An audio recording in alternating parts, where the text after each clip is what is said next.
friends, welcome back to a brand new video where we dive into the exciting world of DIY silver clay rings. By the time this video goes live, you'll be able to grab the 2.0 version of our DIY kit. Let's unbox and see what's inside. Before we jump in, it's important to check out the extra notes included in the kit. We've put together some crucial tips to help you avoid those common little mistakes.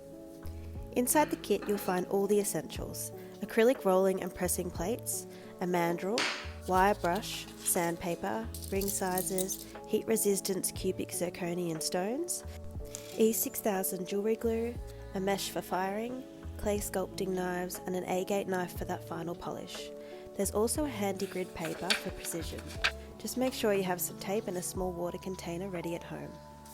If your hands feel a bit dry, I recommend applying some hand cream before we start. This makes handling the clay much easier. Now onto the silver clay. It's clay in a small amount, which means that it can dry out really quickly, so it's a good idea to have your design in mind before you even tear open the bag. I've got some past designs here for inspiration. Feel free to draw up something unique for yourself. Alright, let's get some tunes going and dive into the crafting part. First off, you need to measure your finger. Keep in mind that silver clay shrinks about 6 to 10%, so choose a size that'll compensate for this shrinkage, normally 1 or 2 sizes bigger. Use tape to secure the grid paper onto the mandrel and mark where the clay will wrap around it with a pencil.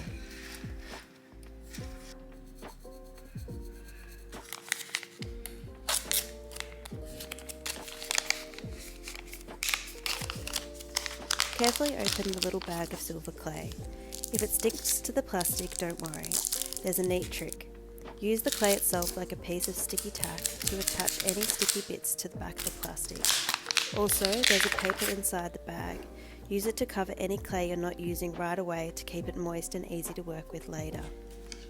Give your clay a good knead until it doesn't feel like it sticks to your fingers. This means that it's at the right moisture level. Start by rolling your clay into a ball using the acrylic plate and then into a noodle shape. Make sure it stretches past your grid lines. This should be enough for an average size. Stop and check periodically to ensure it fits over the mandrel. Once you've got the length right, give your noodle a gentle press to flatten it slightly. This will make it fit comfortably around your finger. Now, take your clay knife and carefully cut where the clay overlaps. Keep those scraps, we'll reuse them to fashion the ring crown or maybe even a pendant. Next up, make the joints rough by scrolling a mini hashtag over them. This helps the ends bond better. Dip a bit of water onto the joint and gently hold both ends together. Use your clay knife to bend the surfaces until they're seamless.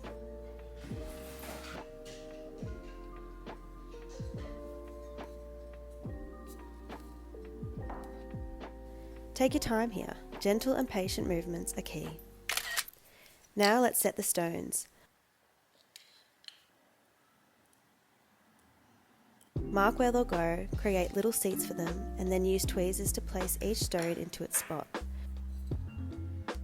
Press them into the clay until the girdle of the stone is well covered by the clay. If it isn't, the stone might pop out later.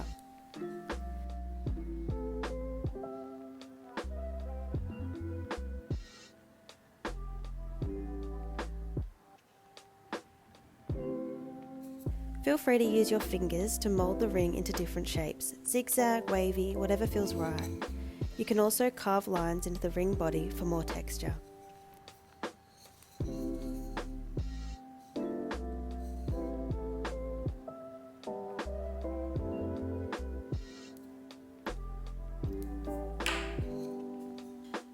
If a stone doesn't seem secure, roll a tiny bit of clay into a noodle and build up a small wall around it.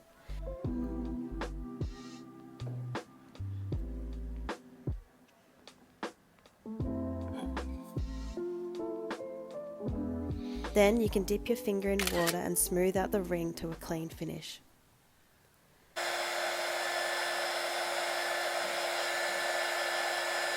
For drying, start with a heat gun or a hairdryer for about 10 minutes. This firms it up enough to carve any names or patterns onto the ring. You can also remove unwanted clay, especially if it's covering a stone, using the tools or sandpaper.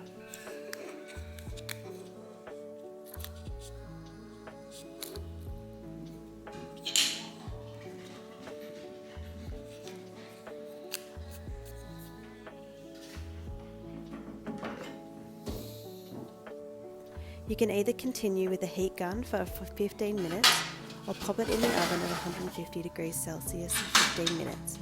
This should dry it out completely. Watch out for smoke and ensure your space is well ventilated. Yes. After it cools down, give it a final sand from low to high grit sandpaper. The more time you spend here, the smoother your ring will be unless you're going for a rougher finish.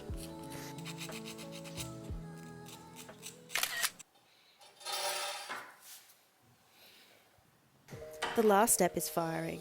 Use a stove with an actual flame, making sure the clay is thoroughly dry to prevent cracking.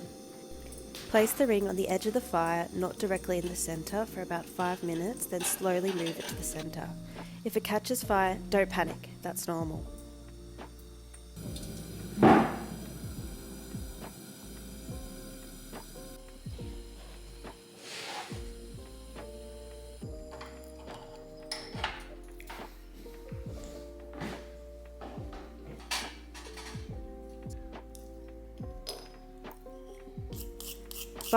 Final step.